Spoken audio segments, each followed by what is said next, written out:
Bismillahirrahmanirrahim. Assalamu alaikum. I am Sultan Mahmood and I will be discussing normal distribution. हम normal distribution के बारे में हम बात कर रहे थे लास्ट टाइम भी. लास्ट लेक्चर में मैंने आपको एक पार्ट नंबर 3 जो है नॉर्मल डिस्ट्रीब्यूशन का करवाने के लिए रह गया था. आज हम उस पार्ट को करेंगे और मज़ीद जो है एरिया टेबल को यूज़ करके नॉर्मल डिस्ट्रीब्यूशन को देखेंगे कि आगे वो कैसे हम प्रोसीड करते हैं. तो पहले हम लास्ट पार्ट जो है क्वेश्चन नंबर 5 का जो कल हमारा रह गया था उसको आज कंप्लीट करते हैं. देखें ज़रा question number 5 part 3. To such points that contain central 90% area. हमें दो ऐसे पॉइंट्स चाहिए जिनके दरमियान सेंट्रल 90% एरिया कवर करें. अब देखें पहले तो हम इसको डायग्रामेटिकली चेक कर लेते हैं, फिर उसके बाद देखते हैं कि वो दो पॉइंट्स कैसे हम फाइंड आउट कर सकते हैं. सबसे आसान चीज़ ये होती है कि आप उसको पहले डायग्राम की शक्ल में शो कर दें जो आपकी रिक्वायरमेंट है. इसमें आप देखें ये एक डायग्राम मैंने बना ली नॉर्मल कर्व की. मुझे ये पता है कि नॉर्मल कर्व का जो 90% एरिया है वो दो पॉइंट्स मुझे चाहिए जिनके दरमियान 90% एरिया है. फर्स्ट कर लें कि ये दो पॉइंट्स जो हैं एक यहाँ पर है और एक पॉइंट जो है वो यहाँ पर है. इस पॉइंट को भी अगर आप ऊपर कर्व के साथ मैच करेंगे ये ऑर्डिनेट बनेगा. इस पॉइंट को इसके साथ कर्व के साथ मैच करेंगे तो ये ऑर्डिनेट बनेगा. आपका ये वाला हिस्सा जो है ये 90% एरिया है. 90% एरिया इन दोनों पॉइंट्स के दरमियान. एक पॉइंट ये है और एक पॉइंट ये है. मैं इस पॉइंट को ए कंसिडर कर रहा हूँ और इस पॉइंट को बी कंसिडर कर रहा हूँ. सो स्टूडेंट्स याद रखना है कि अगर 90% एरिया मिडल पे है तो बाकी एरिया हमारे पास रह जाएगा 10%. और वो 10% एरिया जो है वो दो इक्वल हिस्सों में डिवाइड हो जाएगा. दोनों टेल्स के ऊपर वो 10% जो है वो डिवाइड हो जाएगा. दूसरे लफ्ज़ों में एक टेल पे 5% और दूसरी टेल पे भी 5% आ जाएगा क्योंकि 100% एरिया जो है वो कंप्लीट हो जाएगा. फिर देखें ज़रा 90% ये है तो इसका मतलब है 10% बाकी रह गया तो 5% इधर रह जाएगा. यूँ समझ लें ये 5% एरिया इधर रह गया और 5% एरिया ही इधर रह गया. अब बात समझते जाएं. इसका मतलब है कि जब आप टोटल करेंगे तो ये टोटल 100% एरिया बनता है. 90 + 5 एंड +5 100% आ गया. अब आपने ये देखना है कि हमें पॉइंट ए भी चाहिए और हमें पॉइंट बी भी चाहिए. इस डायग्राम के थ्रू अगर हम पॉइंट ए को लिखना चाहें इन टर्म्स ऑफ प्रोबेबिलिटी तो मैं पॉइंट ए को यूं लिख सकता हूं probability of z less than A is equal to 5%. देखें ए से लेस तक की प्रोबेबिलिटी कितनी है 5%. और आमतौर पर हम चूंकि प्रोबेबिलिटी को परसेंटेज की बजाय डेसिमल की शक्ल में लिखते हैं आप इस 5% को 0.05 भी लिख सकते हैं. That will not make any difference कि आपका 0.05 हो या 5% हो, बात एक ही है. मैंने 5% इसलिए लिख लिया ताकि आपको आइडिया हो जाए कि ए से बिलो कितने % एरिया है 5% एरिया और वो एरिया ही आपकी रिक्वायर्ड प्रोबेबिलिटी है. आप इसको इस तरह से भी लिख सकते हैं z लेस देन ए है तो इसका मतलब ये हुआ कि आपके पास जो पहला थ्योरम है हमारा प्रोबेबिलिटी का एरिया का वो हम डायरेक्टली यूज़ कर सकते हैं क्योंकि लेस देन वाला साइन है तो हम इसको डायरेक्टली लिख सकते हैं phi of a is equal to 0.05. और नेक्स्ट जो है आप कर सकते हैं a की वैल्यू फाइंड आउट कर सकते हैं यहाँ से. a will be equal to phi inverse of 0.05. अब देखें phi इनवर्स ऑफ 0.05 मैंने टेबल वैल्यू जो है यहाँ पर ऑलरेडी लिखी है. phi इनवर्स ऑफ 0.05 जो है अब अगर आप टेबल से चेक करेंगे तो आपके पास -1.6449 ये आ जाएगा z -1.6449. This is your required value of a. यानी कि ये वो वाला पॉइंट है कि जिसके बिलो आपका 5% एरिया यानी कि ए की वैल्यू हमें मिल जाएगी. एक तो ये वाला पॉइंट हमें चाहिए था जो हमने फाइंड आउट कर लिया. एक पॉइंट हमें ये चाहिए. अब इस पॉइंट के लिए भी आप जो है वो प्रोबेबिलिटी स्टेटमेंट बना सकते हैं. जैसे मैंने ए के लिए प्रोबेबिलिटी स्टेटमेंट बनाई है. बी की प्रोबेबिलिटी स्टेटमेंट को अगर आप नोट करें तो बी की प्रोबेबिलिटी स्टेटमेंट इस तरह से बनेगी. चेक कर लेते हैं. Probability of z less than b is equal to, check कीजिएगा जरा, b से लेस का कितना एरिया आपको बचता है 90. b से अगर मैं यहां से बात स्टार्ट करूं तो 90% के बिलो देखें टोटल एरिया कितना बनता है. एक तो ये 90% तो आएगा ही आएगा और उसके साथ ये 5% भी ऐड हो जाएगा. दूसरे लफ्जों में 90 + 5 जो है ये कितने % रह जाएगा 95%. तो आप इसको लिख सकते हैं 95% को मैं इस तरह लिख सकता हूं 0.95. अब 0.95 फिर आपके पास आ जाएगा फाई ऑफ बी, क्योंकि लेस देन का है तो phi of B will be equal to 0.95। यहां से बी की वैल्यू आप डायरेक्टली मालूम कर सकते हैं, B will be equal to phi inverse of 0.95 और 0.95 की वैल्यू जो ऑलरेडी लिखी हुई है ये क्या है 1.6449। ये हमारा दूसरा पॉइंट निकल आएगा। ए वाला पॉइंट जो है वो मैंने लेस देन 5% के मुताबिक निकाला, बी का पॉइंट जो है वो मैंने लेस देन 95% या 0.95 के मुताबिक निकाला। हमारे ये दोनों पॉइंट्स जो हैं वो आ जाएंगे। सो टेक्निक जो जहन में रखनी है कि जब आप एरिया टेबल बनाएं, जो उसका ग्राफ बनाएं, तो उस ग्राफ के ऊपर वो पॉइंट लोकेट कर लें। लोकेट करने के बाद आपको आइडिया हो जाएगा कि आपका कितने परसेंट एरिया जो है वो उस स्पेसिफिक पॉइंट से कम है या कितने परसेंट एरिया जो है वो उस स्पेसिफिक पॉइंट से ज़्यादा है। हमारे नेक्स्ट क्वेश्चन के अंदर ये चीज़ें और मज़ीद क्लियर हो जाएंगी कि अगर हमें कोई भी पॉइंट चाहिए अपनी जेड स्केल के ऊपर, तो उस पॉइंट को आप पहले लोकेट कर लें और उसके मुताबिक जितना एरिया आपको लेफ्ट साइड पे चाहिए या राइट साइड पे चाहिए वो एरिया भी आप ड्रा कर लें। आपको आइडिया हो जाएगा कि आपकी रिक्वायर्ड प्रोबेबिलिटी कैसे निकलेगी, वो आप टेबल से फाइंड आउट कर सकते हैं। ये दोनों पॉइंट्स हमने निकाल लिए। एक तो ये ए पॉइंट चाहिए था, वो भी मैंने निकाल लिया। ये बी पॉइंट चाहिए था, वो भी मेरे पास आ गया। तो आपके पास रिक्वायर्ड पॉइंट्स जो आ जाएंगे वो कौन कौन से होंगे, यहां पर लिख सकते हैं। Hence required points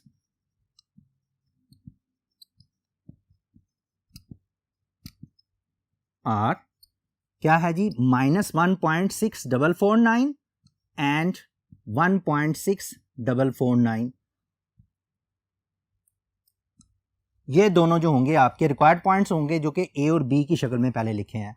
so diagram बनाने के बाद चीज़ें ज़्यादा क्लियर हो जाती हैं। सिमिलर केस पे आप अगर फर्ज करें, दूसरा क्वेश्चन मैं करता हूं, यहां पर लिखा हुआ है find 2 points on the Z scale such that the area between them is 80%। पहले एरिया कितना था 90% और अब एरिया कितना है 80%। बिल्कुल इसी तरह की आप डायग्राम यहां पर भी बना सकते हैं। फर्ज कर लें ये वाली डायग्राम मैं अगर बनाता हूं इधर, तो 80% एरिया के लिए ये जी फर्ज कर लें ये 80% एरिया है दरमियान में, टोटल एरिया बाकी रह गया 20%। 20% का मतलब ये है कि 10% एरिया इस साइड पे चला जाएगा और 10% एरिया इस साइड पे चला जाएगा। द रीजन इज दैट कि नॉर्मल डिस्ट्रीब्यूशन सिमेट्रिकल डिस्ट्रीब्यूशन होती है और इक्वल साइड पे इक्वल डिस्टेंसेस पे जो एरियाज बचते हैं वो इक्वल होते हैं। तो आपके पास 80% ये है, जो बाकी का 20% है वो इन दो हिस्सों में डिवाइड हो जाएगा। इसका मतलब है कि 10% हिस्सा यहां पर आ जाएगा, आप यूं समझ सकते हैं, और 10% हिस्सा इधर आ जाएगा। अब आप देखें कि आपके पास जो है ये वाले 2 पॉइंट्स, इसका नाम मैं ए रख रहा हूं, इसका नाम मैं बी रख रहा हूं। मेरी रिक्वायरमेंट ये दोनों पॉइंट्स हैं। इन दोनों पॉइंट्स को बिल्कुल इसी तरह से ए के अगेंस्ट पहले प्रोबेबिलिटी स्टेटमेंट बना लें, फिर बी के अगेंस्ट प्रोबेबिलिटी स्टेटमेंट बनाकर आप टेबल से वैल्यू चेक कर सकते हैं। ए के अगेंस्ट जब मैं प्रोबेबिलिटी स्टेटमेंट बनाता हूं तो ए के अगेंस्ट प्रोबेबिलिटी स्टेटमेंट ये बनती है, probability Z less than A is equal to 10% है। 10% को मैं 0.1 लिख सकता हूं। मैं 10% भी यहां पर लिख सकता था, लेकिन चूंकि प्रोबेबिलिटी हम पॉइंट्स की शक्ल में लिखते हैं इसलिए मैंने डायरेक्टली 0.1 लिख दिया है। यहां से आप जो है वो वैल्यू फाइंड आउट कर सकते हैं। फर्ज करें मैं इसी को आगे लिखूं, probability of ji less than a, इसको इस तरह से लिखा जा सकता है, phi of A is equal to 0.1। जब फाई ऑफ ए 0.1 के इक्वल है तो यहां से ए की वैल्यू निकाली जा सकती है phi inverse of 0.1। Phi inverse of 0.1 के लिए वैल्यू जो है ये पहले से मैंने लिखी हुई है, ये देखें ये टेबल वैल्यू है। फाई इनवर्स ऑफ 0.1 माइनस 1.2816, इसको आप लिख सकते हैं -1.2816। ये आपकी रिक्वायर्ड वैल्यू ए की निकल आएगी। यानी कि ए की वैल्यू अगर आपने निकालनी है तो इस तरीके से पहले प्रोबेबिलिटी स्टेटमेंट बना लें ए के अगेंस्ट। ए के अगेंस्ट प्रोबेबिलिटी स्टेटमेंट क्या बनेगी, 0.10 या 0.1 लिख लें और फिर उसी को आप थ्योरम अप्लाई कर सकते हैं, phi of A is equal to 0.1 और यहां से ए की वैल्यू फाइंड आउट कर सकते हैं, a is equal to phi inverse of 0.1। यहां से टेबल की वैल्यू देख लें, इनवर्स वाला टेबल जो कल मैंने आपको बताया था, कल मैंने एक दूसरा टेबल आपको इंट्रोड्यूस कराया था जो फाई इनवर्स वाला से है, उस टेबल से ये वैल्यू आपने देखी तो -1.286 आ जाएगी। This is my A value. अगर मैं बी की प्रोबेबिलिटी स्टेटमेंट बनाऊं तो बी की प्रोबेबिलिटी स्टेटमेंट जो है वो इस तरह से बन जाएगी, probability of ji less than B is equal to, देखें जरा नोट करें कितनी प्रोबेबिलिटी स्टेटमेंट बनेगी, थोड़ा जहन पे जोर डालें।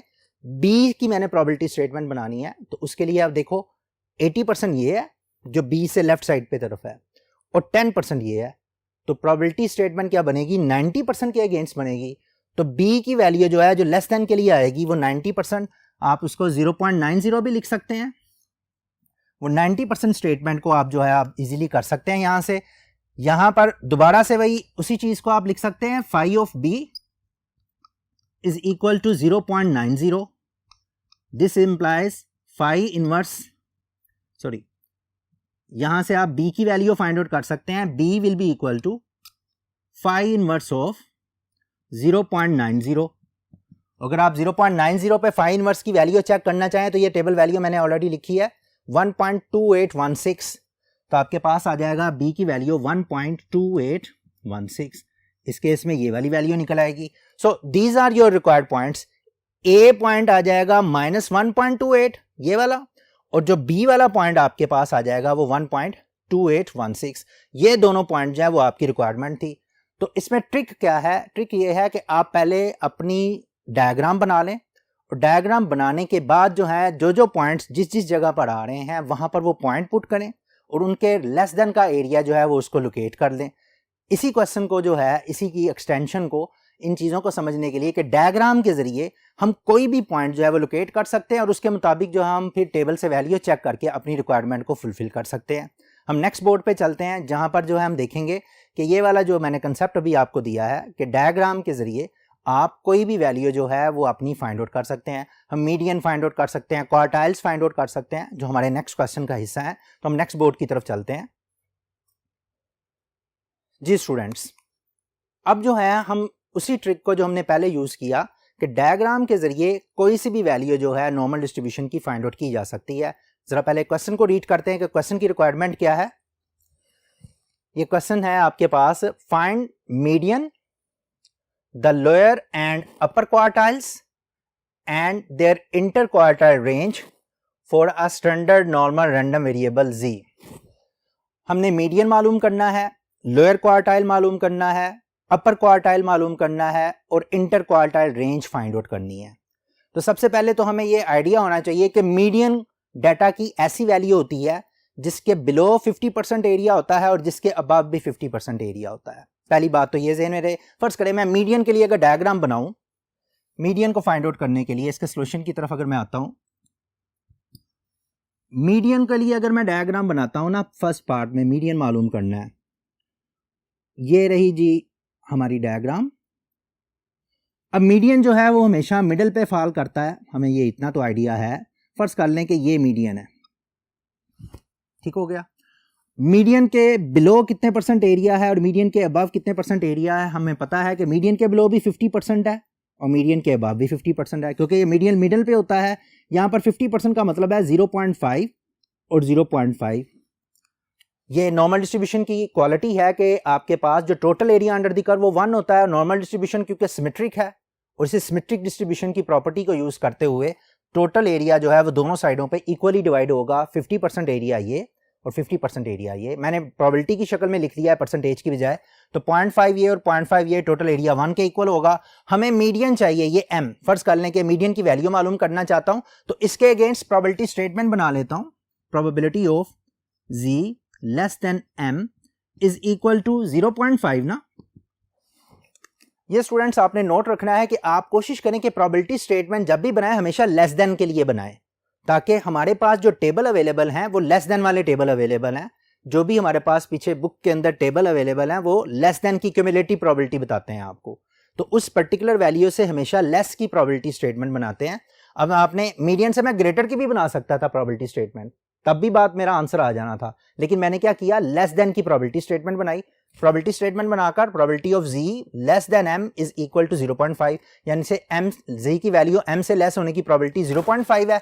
यहां पर आप देखें लेस देन के लिए हमारे पास थ्योरम वही है, फाई ऑफ m आ जाएगा इज इक्वल टू 0.5। यहां से m की वैल्यू निकल आएगी फाई इनवर्स ऑफ 0.5। अब देखें फाई इनवर्स ऑफ 0.5 जब आप टेबल से देखेंगे ना, तो that table value will be equal to phi inverse of 0.5 is equal to 0। तो इसका मतलब है आपका मीडियन जो होगा वो तो निकल आया 0, अगर मैं आपसे ये पूछूं कि मीडियन अगर 0 है तो मोड क्या होगा, अब जरा ज़हन पे जोर दें। नॉर्मल डिस्ट्रीब्यूशन सिमेट्रिकल डिस्ट्रीब्यूशन है, अगर उसका मीडियन 0 है तो उसका मोड भी 0 होगा और उसका मीन भी 0 होगा, क्योंकि सिमेट्रिकल डिस्ट्रीब्यूशन में तीनों चीजें इक्वल होती हैं, मोड भी 0, मीडियन भी 0 और मीन भी 0। मोड कल हमने कैलकुलेट करके देखा था कि मोड भी आपके पास नॉर्मल डिस्ट्रीब्यूशन का 0 निकलता है। इसके बाद आपके पास जो है मीडियन के बाद नेक्स्ट है आपके लोअर क्वार्टाइल। ओके, अब मैं लोअर क्वार्टाइल की अगर मैं बात करूं तो उसकी डायग्राम हम चेक करते हैं। लोअर क्वार्टाइल के लिए ये जी हमारी डायग्राम आ गई। हमें ये तो पता है कि यहां पर अगर मैं वैल्यू पुट करता हूं तो ये इसके बिलो 50% है। लोअर क्वार्टाइल ऐसी वैल्यू को बोलते हैं कि जिसके बिलो 25% एरिया हो। इसको मैं Q1 से डिनोट कर रहा हूं, Q1, और Q1 के बिलो कितने परसेंट एरिया है, 25% एरिया, या इसको हम 0.25 प्रोबेबिलिटी की शक्ल में इसे 0.25 भी लिख सकते हैं। मैंने 25% इसलिए लिख लिया ताकि आइडिया जहन में रहे कि क्वार्टाइल, लोअर क्वार्टाइल के बिलो 25% एरिया होता है। अब मैं इसकी प्रोबेबिलिटी स्टेटमेंट बड़ी आसानी से बना सकता हूं कि Q1 आप लिखेंगे Z less than Q1 is equal to 25% या 0.25, इसको आप 0.25 भी लिख सकते हैं, 0.25, यानी कि ये सारा एरिया 0.25 के इक्वल है। इसकी प्रोबेबिलिटी स्टेटमेंट क्या बनेगी, probability of Z less than Q1 is equal to 0.25। यहां पर फाई ऑफ Q1 आ जाएगा आपका 0.25, Q1 will be equal to phi inverse of 0.25.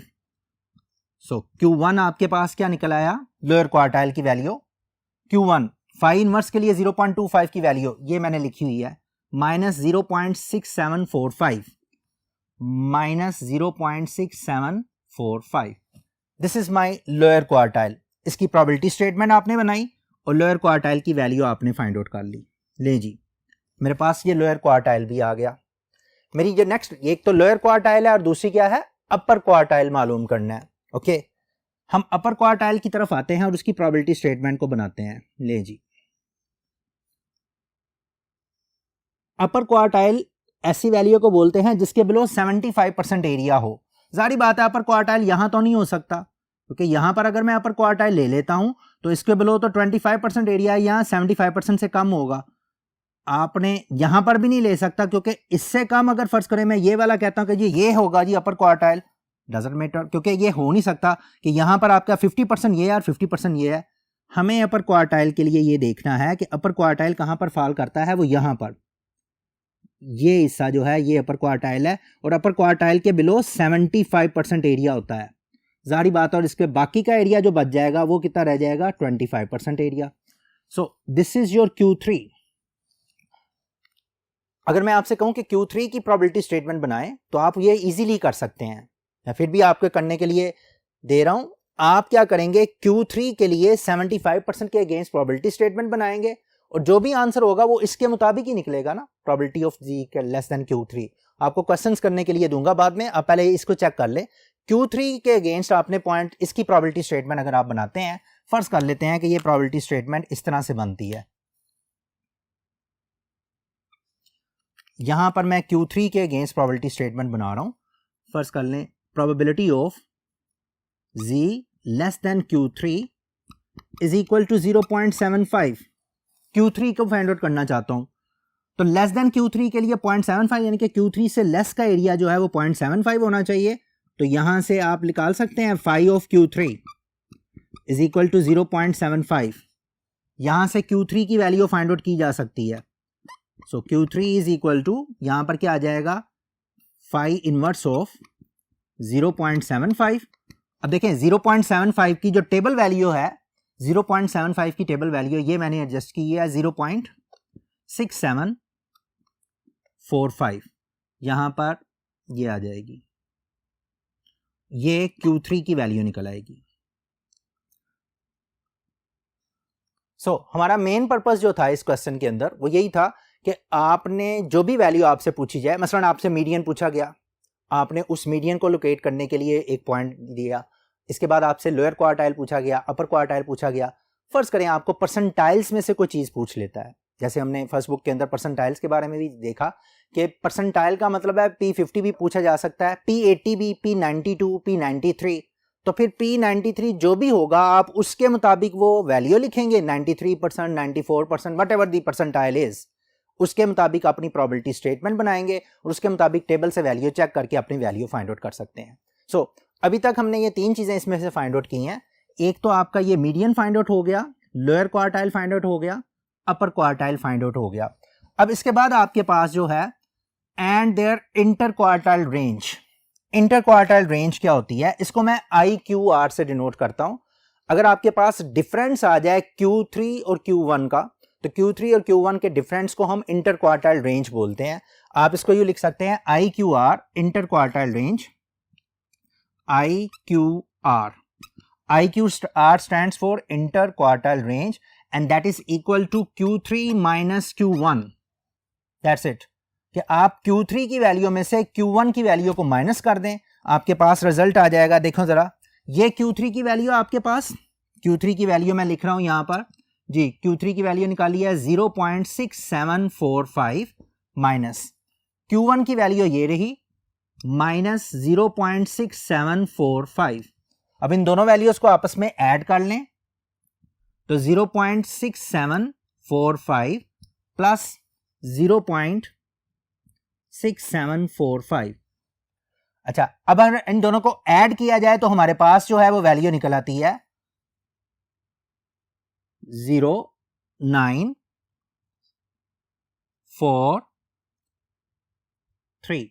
1.3490।